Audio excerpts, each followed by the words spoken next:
Hello everyone, I'm Cal, that's Matt. I'm Wizard, that's Rog. And today we are talking about why the Cyberpunk TCG appeals to so many people. Now, we're going to be talking about many different subjects and topics, so we'd love to hear what you guys think down below. Leave a comment, like and subscribe if you want to see more from us, and you'll find all of our social links below. Cyberpunk is set in a neon dystopian future where everything has a price. Everything from the synth skin you wear all the way up to your soul can be bought. This gritty sci-fi staple came from the old TTRPG, developed by Mike Pondsmith in 1988, and has captured the hearts and minds of people globally, eventually even getting its own game released in 2020, and a follow-up expansion in 2023. Cyberpunk has seen growing success ever since. Now, this brings us to the present day. Late last year, just after the 5th anniversary of 2077, CDPR announced something very new and exciting: the new Cyberpunk TCG, developed in partnership with WeirdCo.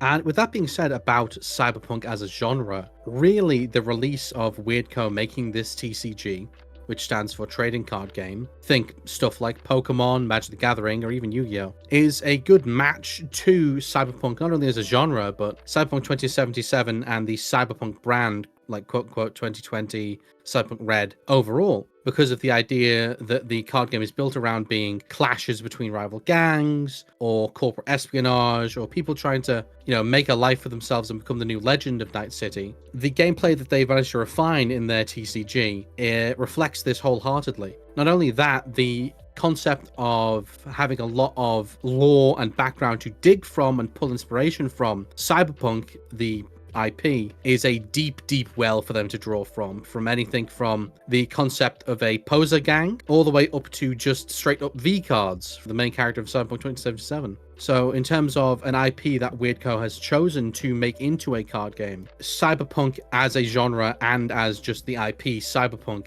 is a very wise decision because of that multifaceted appeal. Now, another reason why I think that this card game resonates with so many people is the people behind the project. WeirdCo. WeirdCo have obviously been chosen and handpicked by CDPR and are left in charge with the majority of the decisions when it comes to making this card game. And I think that it's very telling that the majority of people that are higher ups in WeirdCo are, people like Kawa, who used to be a content creator, used to do TCG stuff. We've got previous judges and people that have actually worked on other card games like Magic the Gathering on the design space. It is a company that at its foundation is made by fans for fans. And I think that's very showing, because even their motto, which is, it's all about the human connection, really speaks volumes. In a world with massive corporate, companies such as Wizards and everything else, like, as a small content creator, we never really thought that we'd get listened to. We never thought that we'd get taken on board with a lot of these things. And it shows the dedication and care to people of all levels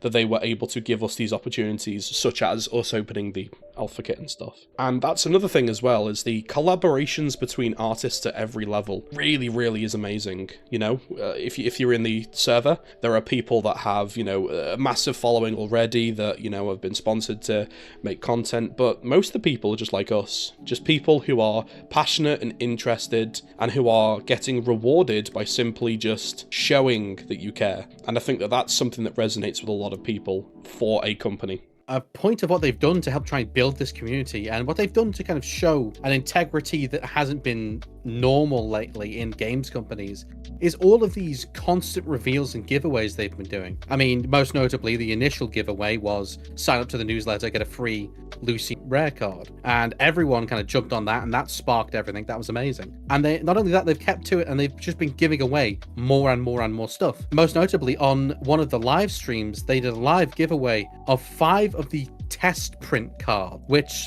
is unthinkable. Can you imagine if Magic the Gathering gave away 5 printer fresh beta cards from Strixhaven? Companies just don't do that anymore. Reveals themselves that WeirdCo have put out have been great for continuing to stoke interest and spark imagination within this kind of the culture and community they've built inside that, not only just inside the Discord server, but interest in the Cyberpunk TCG as a whole. I mean, I can't tell you the amount of card spoilers and card artwork we've been given just as the game has gone on and the Kickstarter campaign has gone on. Notably saying, though, recently they have stopped revealing cards, which makes sense as they've already revealed so many And following your previous point, Matt, where you spoke about the giveaways and reveals and, you know, how they as a company like to give back, something that astounds me about WeirdCo really is their willingness to listen. Like, it's actually insane, because I remember ever since the beginning, you know, we were there since the first week in the server, before the creators had their own thing, and we had seen a lot of different things. We'd seen a lot of different criticisms about people, you know, especially as the campaign evolved, talking about, like, stretch goals and how, you know, they weren't really happy with it, or cards that seemed broken at the time, or, you know, whatever. They listen, and this is really, really important as a company, because if you're going to plant your feet and say, this is what we are, this is what we do, and everything is set in stone and you're not flexible, you're going to have a very, very rocky start for a card game, because once again, it's still technically, you know, it's pre-release, it's before the game's released. You need to listen to the people that playtest your game, and as much as you as a company can, you know, the masses of people that have looked at these cards and have formed opinions are just as important. And something else as well that's really important within WeirdCo is the transparency factor, because once again, like I said prior, they could just tell us nothing. They could just sit there and say, you have to wait, you're not going to hear anything from us, and, you know, this is it.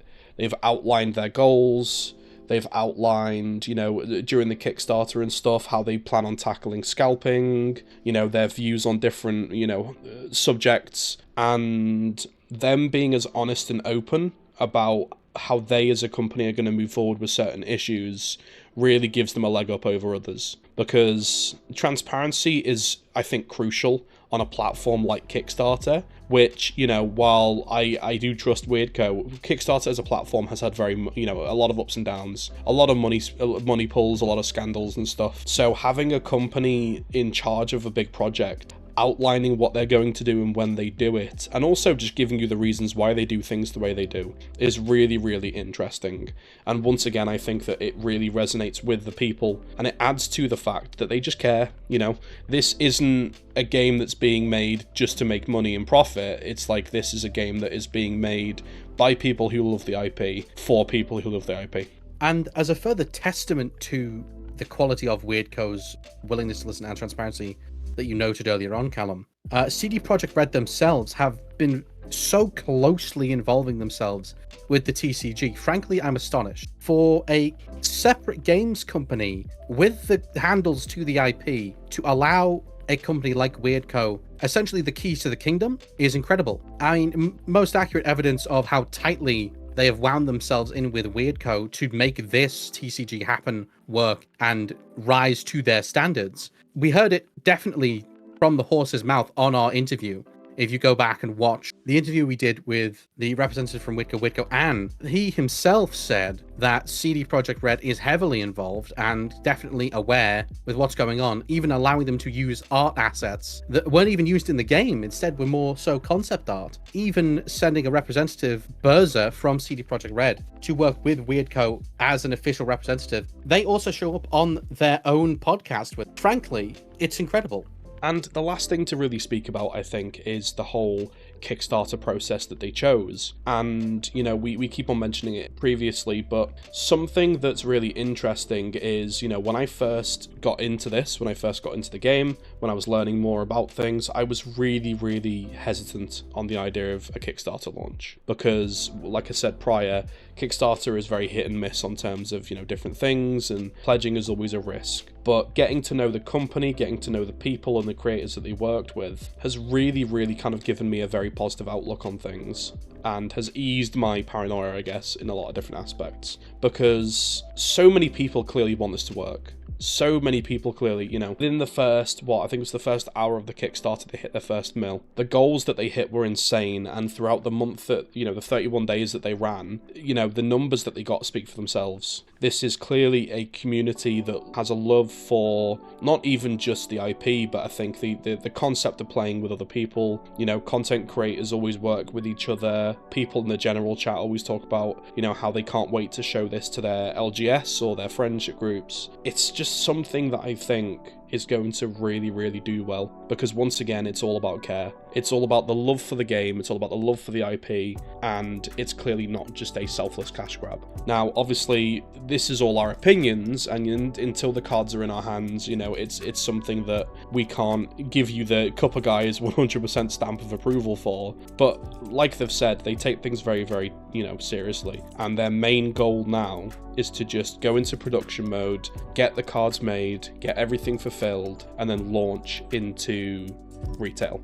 And, you know, my LGS has already signed up. I'm sure there are many LGSs globally that are signing up for the, you know, promotional materials and demo days and stuff. It's just something to look forward to. This is an amazing project full of amazing people, and I can't wait to see how this goes. And yeah, this has been our video where we go through kind of the, I guess, the different aspects on why we believe that the Cyberpunk TCG appeals to so many people. I think that we've spoke about a lot of different topics that kind of resonate with a lot of people from the fan base, and it clearly shows throughout how well the project is doing. Once again, a massive thank you to WeirdCo for not just making this project, but for allowing us to be part of it, you know, like when we did the alpha kit and stuff. Obviously, thank you to Berza and CDPR for being just so good with this, you know, being able to collaborate with them so officially, I guess, is such a good thing. And massive shout out to Ann and Kawa, who, you know, in the server, they are kind of like the figureheads that I'd say. You know, Kawa does a lot for the community. You know, he really spearheads kind of like the whole operation, and Anne gives so many different creators like ourselves the opportunity to kind of shine and to work with them on an official capacity, that it's just a great feeling. As you know, smaller content creators, it is a great feeling. But yeah, as always, thank you very much. If you like this style of video, let us know down below. Don't forget to like and subscribe if you haven't already. We hope to see you in the next video, which should be out probably the week after. And also make sure you check out our gaming channel. Yes, we will be uploading lots more content to be shown up there soon. Look forward to it. Yeah, we'll be uploading a lot more on our gaming channel. cuppaguysGaming is the channel. I'll link it down below. But yeah, once again, massive shout out. Thank you to everyone for popping down. This has been a great video to make. I've had a lot of fun. So yeah, we hope to see you in the next one. As always, I've been Cal. That's Matt. I've been Wizzo, and that's been Shrog. And we'll see you all in the next one. Goodbye. Bye.